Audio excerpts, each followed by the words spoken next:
Bonjour à tous, alors aujourd'hui je voulais vous montrer le binucléi, donc c'est tout simplement une hausse dicadre dans lequel on peut mettre deux petites unités, faire naître des rennes, donc on voit ça tout de suite. Alors le binuc c'est facile, ça se présente comme ça, d'accord, c'est tout simplement une hausse dicadre. On a notre crémaillère dicadre là, crémaillère 10, donc on peut mettre 10 petits cadres, donc quand vous êtes en divisible, vous pouvez peupler comme ça cette hausse. On a fait une petite découpe pour incruster ce que vous voulez, hein. Ça peut être du plastique, du métal, du bois, ce que vous voulez. Vous pouvez même faire plus épais et puis laisser que 4 cadres de chaque côté, il n'y a aucun souci là-dessus. Voilà, l'idée c'est qu'il n'y ait aucun passage possible. Donc là en bas j'ai remis un tasseau, sur les côtés un trait de scie pour que ça rentre bien dans le bois. Et donc les deux parties sont complètement indépendantes, d'accord ? Sur le plateau, j'ai fait des sorties, une de chaque côté, une de ce côté-ci, et une qui va être de l'autre côté là-bas. Hop. Tac. Donc en fait, elles sont indépendantes.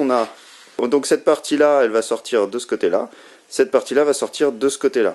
Donc voilà. Donc on a deux colonies. Donc comme on fait des petites unités, moi je vais faire sur 3 cadres, peuplés par 3 cadres. Là, on va faire ça tout de suite. Donc l'idée, voilà, c'est d'avoir deux petites colonies qui vont se réchauffer entre elles, et puis le temps que ça naisse, etc. Bon, le principe des nucléi, quoi, ça vous connaissez sûrement déjà. Pour qu'elles ne puissent pas passer d'un côté à l'autre, on a tout simplement fait deux planches de contreplaqué. Tac, c'est du contreplaqué de 5. Tac, après si ça biche pas nickel, de toute façon quand vous mettez le toit ça resserre, et puis au pire vous mettez une grille à rennes dessus, comme ça vous êtes sûr que ça passe pas de l'un à l'autre, voilà. Et puis avec le toit c'est parfait. Donc voilà, un binuc c'est tout bête, hein, c'est juste une paroi dans une hausse, hein, on va pas se prendre la tête plus que ça, et voilà, ça permet d'avoir deux petites unités qui se tiennent chaud. On va aller la peupler du coup, hein, c'est pas le tout de la montrer. Alors pour ceux qui ont suivi, ça c'est mon éleveuse qui m'avait fait... une reine non désirée, donc il y a 2 semaines, la vidéo d'il y a 2 semaines il me semble. Donc il n'y a pas de reine, elle n'a pas reméré correctement. Donc je vais la séparer en 3, c'est pour ça que je mets 3 cailloux.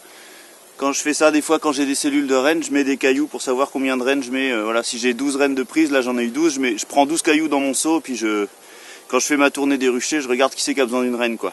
Comme ça, quand j'arrive à l'introduction, j'ai mes cailloux sur mes ruches, et là j'en mets 3, là j'en mets une, là j'en mets machin. En fait, j'ai mis 3 cailloux parce que je compte la séparer en 3. Je vais mettre, donc il y a 10 cadres, je vais en garder 4 ici. Et 3 et 3 de chaque partie dans mon binuc. Donc ça fait une reine qui sera là, et puis 2 reines dans mon binuc. Mon binuc, j'ai fermé les entrées, il y a de la mousse. Il est complètement fermé. Et je vais donc prélever des cadres et des abeilles. Ici c'est particulier, il n'y a pas de couvain, donc je m'emmerde pas. Je prends juste une population d'abeilles et des ressources que je mets dans mes nuques, et ce sera, voilà, elles prendront la reine en charge quand je leur mettrai. D'accord? Donc évidemment, je leur ai une reine à mettre là, et dans mon binuc 2, donc les cailloux, je les emmène avec, ou vu que c'est un nuque, je vais me rappeler, donc voilà. Mais je mets ça de côté. Alors, c'est parti.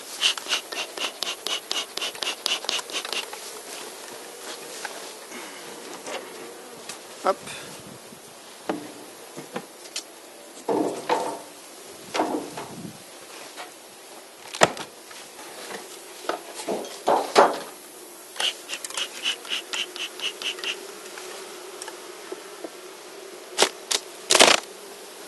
Hop.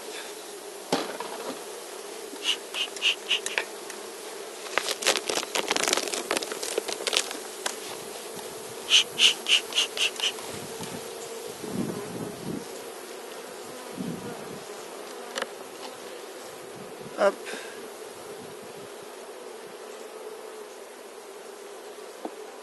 Je fais un peu de place parce que c'est un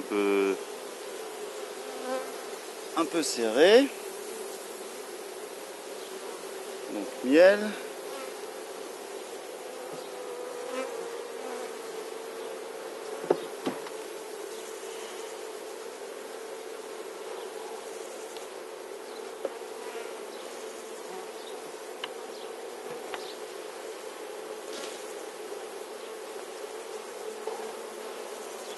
Il n'y a que des ressources, hein.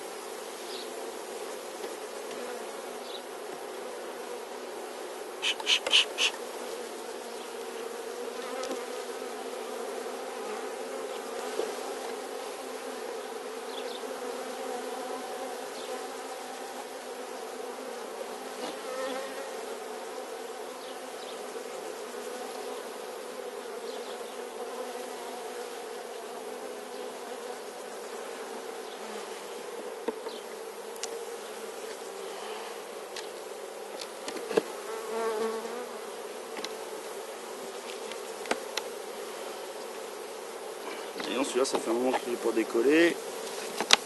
Voilà.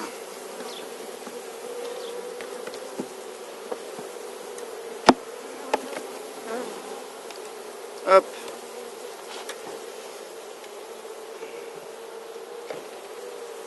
Donc j'ai mis 3 cadres et 3 cadres, mais ça manque un peu d'abeilles. Donc, elles sont toutes là, mes mères.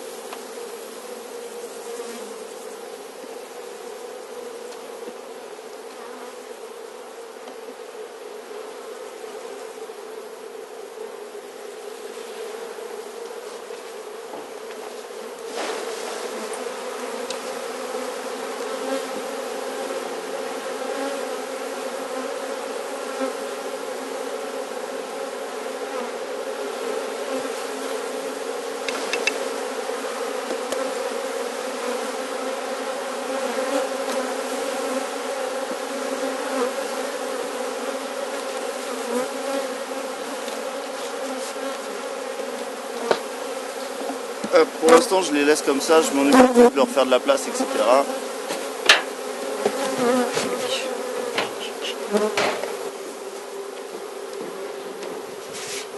Et voilà, c'est peuplé, donc je le déplace sur un autre rucher, et puis c'est parti.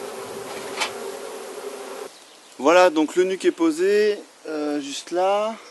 J'ai mis très peu d'abeilles, vous allez peut-être vous faire la remarque.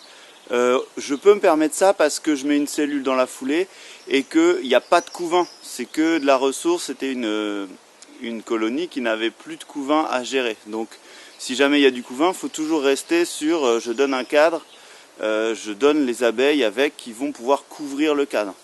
Voilà, une petite boule d'abeilles pour accueillir une cellule royale, c'est tout à fait possible, mais attention, s'il y a du couvain, ça change la donne, il faut que le couvain puisse être pris en charge.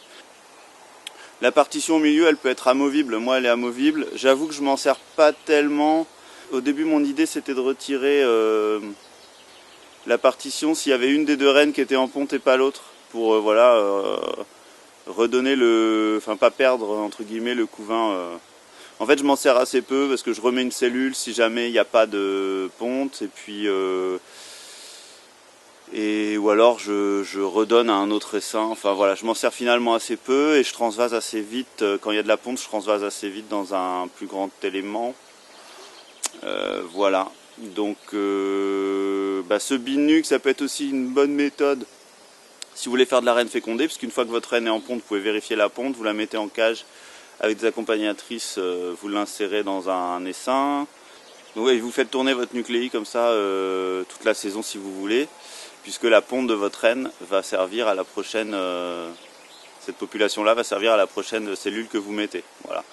Donc ça peut être utilisé. Moi, ça, c'est quelque chose que j'ai pas fait, que je fais pas, parce que je préfère insérer mes cellules et je vends pas de reine, donc ça m'intéresse pas, mais c'est une méthode qui est intéressante si vous voulez faire de la reine fécondée, pour la vente ou pour vous. Voilà. Après, il faut savoir que les acceptations sont quand même bonnes avec de la cellule royale, et moi en abeille noire c'est important que je fasse attention à mon acceptation parce que c'est pas forcément facile. En deuxième, il y a la reine fécondée qui marche un peu moins bien mais qui marche, et le plus dur c'est la reine vierge. La reine vierge c'est très compliqué en abeille noire en tout cas. Voilà, écoutez, voilà, j'espère que ça va vous servir, et puis vous pouvez bricoler votre binuc, c'est facile à peupler quand on est en divisible, et voilà, ça peut être très utile pour faire des essaims sur des petites unités comme ça. Là sur 10 petits cadres, on aura fait 3 insertions de cellules. Voilà, on peut même imaginer faire moins, mais là j'avais vraiment pas la population quoi. On peut prendre un cadre blindé d'abeilles et le mettre en nucléi. C'est tout à fait possible. Après, faut faire attention à la nourriture, etc. Bon, là, je vous saoule pas plus avec ça. Et amusez-vous bien avec vos binucs. Salut!